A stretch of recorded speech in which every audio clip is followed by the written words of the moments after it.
আগামীকাল বিএনপির বর্ধিত সভা, যেটিকে দলের ছায়া কাউন্সিল হিসেবেও দেখছেন অনেকে। চলমান পরিস্থিতিতে বিএনপির এই বর্ধিত সভা মাইলফলক হয়ে থাকবে বলে মনে করছেন নেতারা, যেখানে অংশ নেবেন নির্বাহী কমিটির সদস্য ছাড়াও দলের উপজেলা পর্যায়ের সভাপতি, সাধারণ সম্পাদক।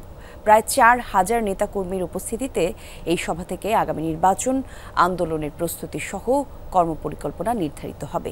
তৃণমূলের বক্তব্য শুনবেন, বিএনপির ভারপ্রাপ্ত চেয়ারম্যান দেবেন নতুন বার্তাও। সাইফুদ্দিন রবিনের রিপোর্ট। ওয়ালটন টেলিভিশন মাত্র ২৫,৪৯০ টাকায় পাচ্ছেন গুগল টিভি। ২০১৮ সালে বিএনপি চেয়ারপারসন খালেদা জিয়া কারাবন্দী হওয়ার ৫ দিন আগে জরুরিভাবে নির্বাহী কমিটির সভা হয়েছিল রাজধানীর একটি হোটেলে।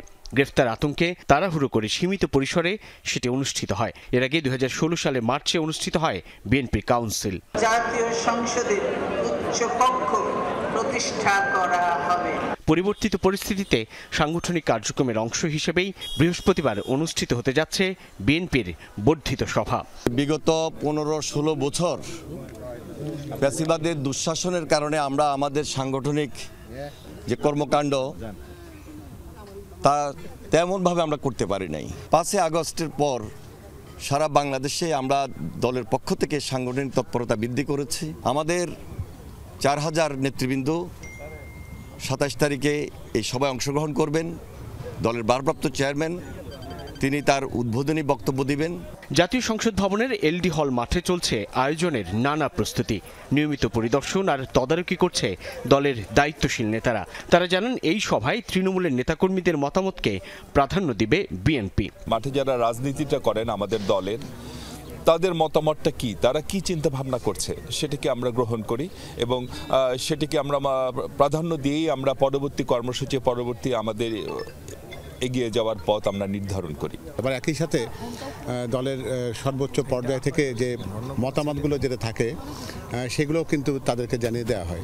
যে কোনো ষড়যন্ত্রের মুখে নিজেদের ঐক্য অটুট রাখার বিষয়টি গুরুত্ব পাবে এই সভায়। চলমান ষড়যন্ত্র যেটা রয়েছে সেটা দেশীয় এবং আন্তর্জাতিক, সেই সবগুলোকে অ্যাড্রেস করে কর্মপরিকল্পনা নির্ধারণটাই হলো এই বর্ধিত সভার মূল প্রতিপাদ্য বিষয়। জনগণের সরকার প্রতিষ্ঠিত হওয়া, একটা নির্বাচন জরুরি, সব কিছু মিলে আমরা সাংগঠনিক যে একটা টার্গেট, দক্ষতা, সেটাকে আমরা প্রাধান্য দিচ্ছি।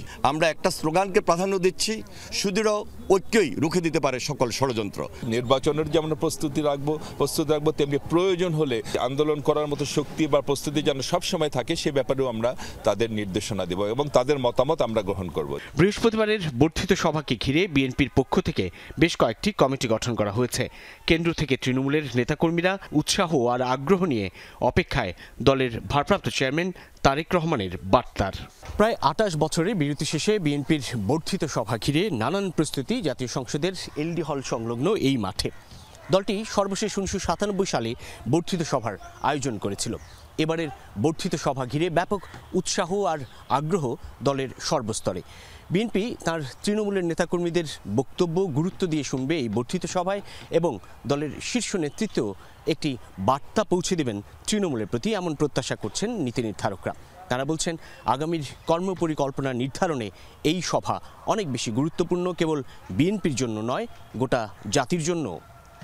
সাইফুদ্দিন রবিন, যমুনা নিউজ, ঢাকা।